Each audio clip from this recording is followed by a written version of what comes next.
오늘 또 말동화를 통해서 만나 여러분들을 축복합니다. 오늘 또 말씀 가운데 하나님의 뜻도 깨닫고 우리의 기도 제목들이 응답되는 은혜도 누리기를 바랍니다. 그리고 더 주님을 닮아가기를 애쓰고 그렇게 닮아가는 우리 푸른나무교회 성도님들 되시길 바랍니다. 우리 함께 매주일 우리 헌금송으로 불렀던 찬양 함께 부르고 그리고 듣고 함께 말씀 나누도록 하겠습니다.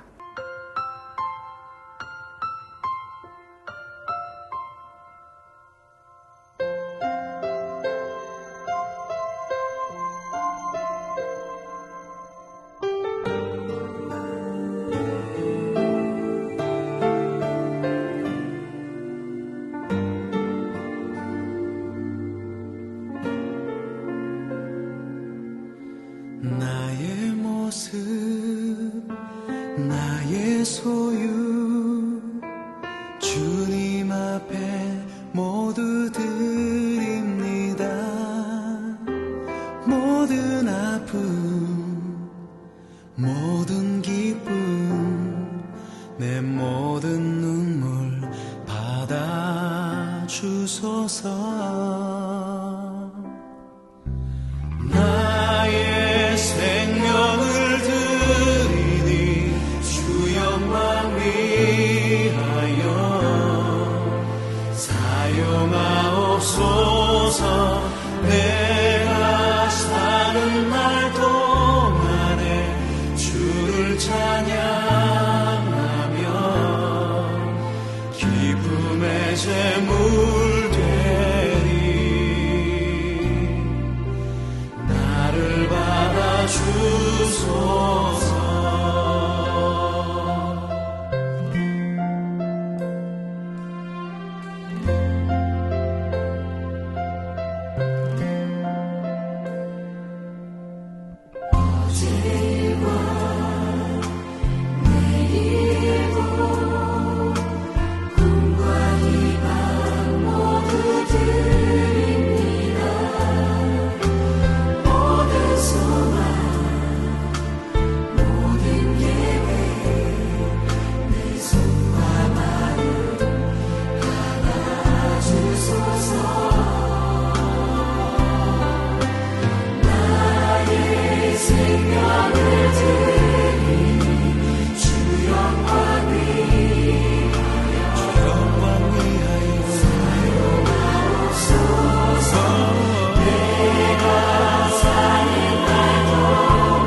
자, 오늘 본문의 신명기 17장입니다. 여러분 신명기 12장부터 26장까지가 신명기 율법책이라고 했는데요. 이것은 십계명과 쉐마의 구체적인 적용이라고 이야기했습니다. 자, 오늘 본문을 통해서는 우리가 한 두 가지 정도를 함께 생각해 보면 좋겠습니다.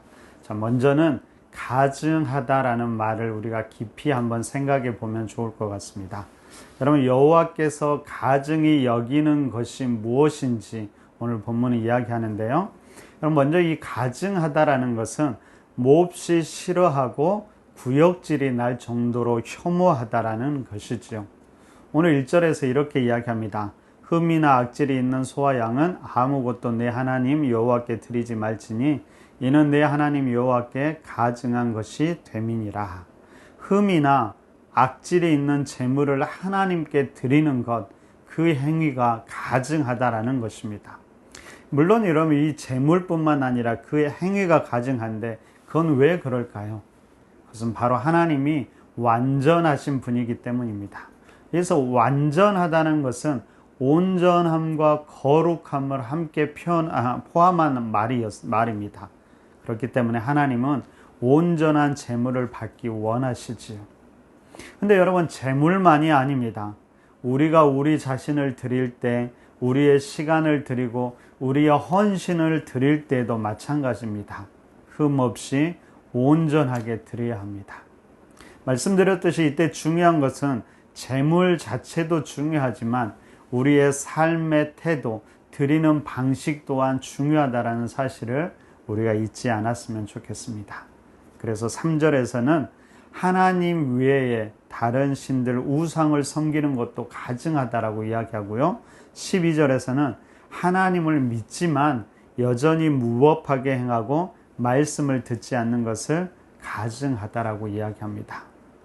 우리가 앞에서 들었던, 그리고 매 주일 우리가 예물을 드리면서 부른 나의 모습, 나의 소유 찬양이 있지요. 여러분, 그 가사를 우리가 다시 한번 생각해 보면 좋겠습니다.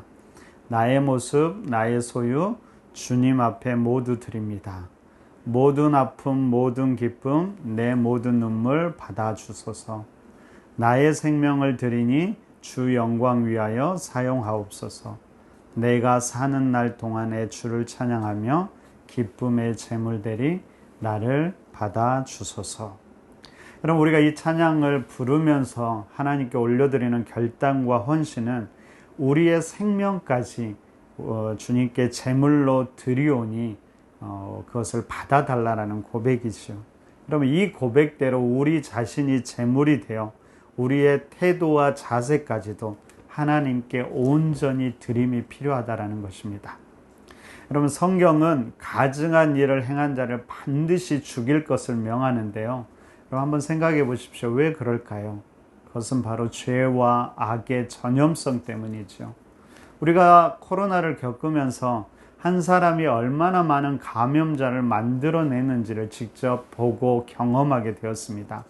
죄도 그렇습니다.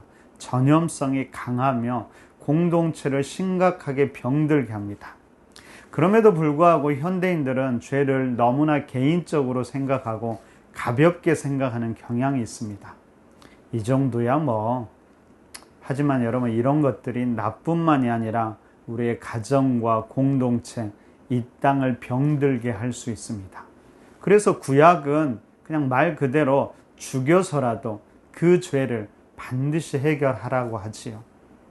근데 대신 이때 주의해야 될 것은 신중하게 처리해야 합니다. 왜냐하면 이것은 생명과 관계되기 때문이죠. 그래서 선입견이나 악의적인 모함으로 억울한 사람이 발생하지 않도록 해야 되고, 이것이 누군가에 의해서 악용되어서는 안 된다는 것이죠. 그래서 반드시 한 사람이 아니라 두세 사람의 증언을 통해서 주의 깊게 살핀 다음에 그 죄를 처리하라고 이야기합니다. 뿐만 아니라 그 최종적인 판단 기준은 철저히 하나님 말씀이 되어야 한다라고 이야기합니다. 그래서 오늘 8절과 9절에서는 판결하기 어려운 일이 생기거든 반드시 여호와께서 택하신 곳으로 가서 레위 사람 제사장과 당시 재판장에게 물으라고 말씀하고 있습니다. 여러분, 죄는 전염성이 있기 때문에 반드시 바르게 처리되어야 합니다. 문제는 뭘까요? 우리가 이 땅을 살아가면서 흠이 없을 수 없다는 것이죠. 우리가 절대로 완전할 수 없다는 것입니다. 끊임없이 우리가 죄로 더러워진다는 사실이지요. 어떻게 해야 될까요? 그럼 우리가 그때마다 서로를 죽이고 죽어야 할까요? 만약 그렇다면 우리는 죽어도 수없이 죽었을 겁니다. 여러분, 그래서 우리에게 예수 그리스도의 은혜가 필요합니다. 예수 그리스도의 보혈로 인해 우리의 죄가 해결되고 의롭지 않은 우리가 의롭다 인정함을 받게 되는 것이죠. 우리 예수 그리스도의 보혈로 형제의 죄에 대해서도 무조건 정죄하고 심판하는 것이 아니라 함께 감당할 힘을 얻게 되는 것입니다. 정죄보다는 용서와 용납으로, 비판보다는 사랑으로, 그리고 함께 감당함으로, 그러면서 우리가 다시 예수님의 더 큰 은혜를 경험하게 되는 것입니다. 여러분, 공동체가 필요한 이유가 그것이죠. 여러분, 정죄가 아니라 함께 감당하고 이겨나가기 위함입니다. 우리 공동체가 그렇게 성숙한 공동체가 되기를 간절히 바랍니다. 자, 두 번째로 우리가 한 가지 더 살펴볼 것은 14절 이하에서 왕의 규례에 대해서 나옵니다.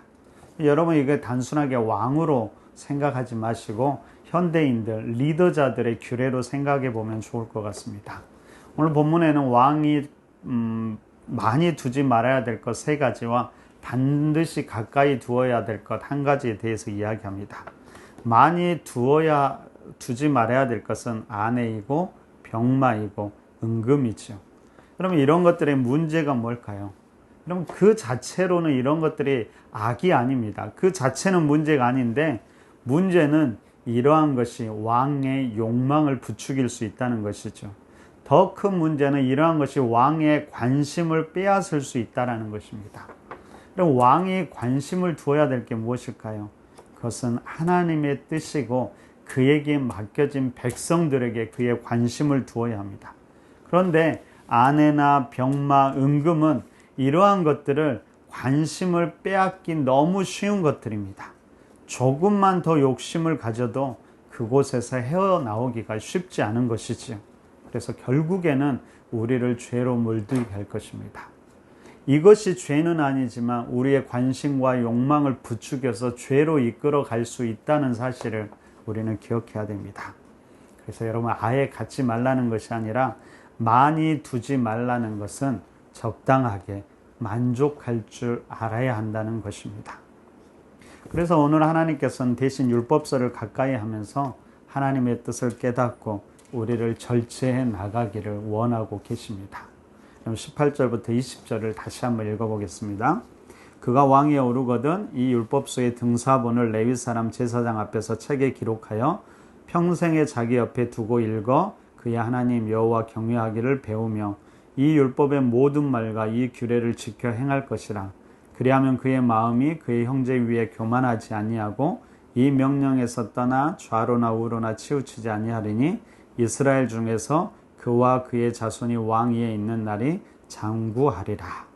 그럼 우리를 하나님을 경외에서 떠나지 않게 하고 교만하지 않게 하고 좌로나 우로나 치우치지 않게 하고 하나님의 은혜의 복을 누리게 하는 것은 다름 아닌 하나님의 말씀입니다. 말씀이 우리의 삶의 기준과 표준이 될 때 그렇다라는 것이지요. 여러분, 리더는 본을 보이는 사람입니다. 특별히 믿음의 리더가 보여야 되는 본이라는 것은 하나님을 의지하는 모습, 하나님 말씀에 순종하는 모습일 겁니다. 여러분, 하나님께서 우리를 세우셨음을 잊지 마시고요. 병마나 세상적인 힘이나 권력이 아닌 하나님을 의지하고 정략 결혼이나 은금 등 인간적인 것들을 의지하지 말고 스스로 욕망을 절제하면서 말씀을 가까이 하면서 말씀을 따르는 본을 보일 줄 알아야 할 것입니다. 하나님은 그렇게 그분의 권위 아래 복종하는 이들을 세상을 주도할 수 있는 권위도 권세도 주실 것입니다. 오늘 여러분 손에 그리고 여러분 가까이에는 무엇이 있습니까? 여러분들은 무슨 생각을 하면서 무엇을 추구하면서 살아가십니까? 내가 먼저 말씀과 기도에 힘쓰는 그런 믿음의 리더자가 되기를, 그리고 우리 공동체에 그런 리더자들이 많아지기를 우리가 함께 기도하고 힘썼으면 좋겠습니다. 우리 푸른나무 교회가 항상 말씀과 기도에 더욱 충실한 교회가 되고 우리 가정과 공동체 그리고 당신 우리가 세우신 곳에서 하나님의 리더자로서 본을 보이는 그런 리더자들이 더 많아지는 그런 아름다운 교회가 되기를 간절히 바랍니다. 우리 함께 기도할까요? 먼저는 거룩한 공동체, 주님께 아름답게 드려지는 우리 푸른나무 교회 공동체가 되도록 기도해 주시고요. 죄에 대해서 민감하고 날마다 회개하는 심령을 달라고 기도하십시오. 세 번째는 우리 공동체 가운데 리더자들이 참 필요합니다. 우리 정원과 사역팀을 섬길 리더자들을 보내달라고 함께 기도해 주시고요. 우리 목회자, 항존직 리더자들이 아름다운 본을 보일 수 있도록 기도해 주시기 바랍니다. 그리고 우리 푸른나무 교회가 말씀에 가까이 하고 기도에 전념하는 그런 교회 될 수 있도록 함께 기도하고 함께 힘써 주기를 부탁드립니다. 이런 기도 제목으로 함께 기도하겠습니다.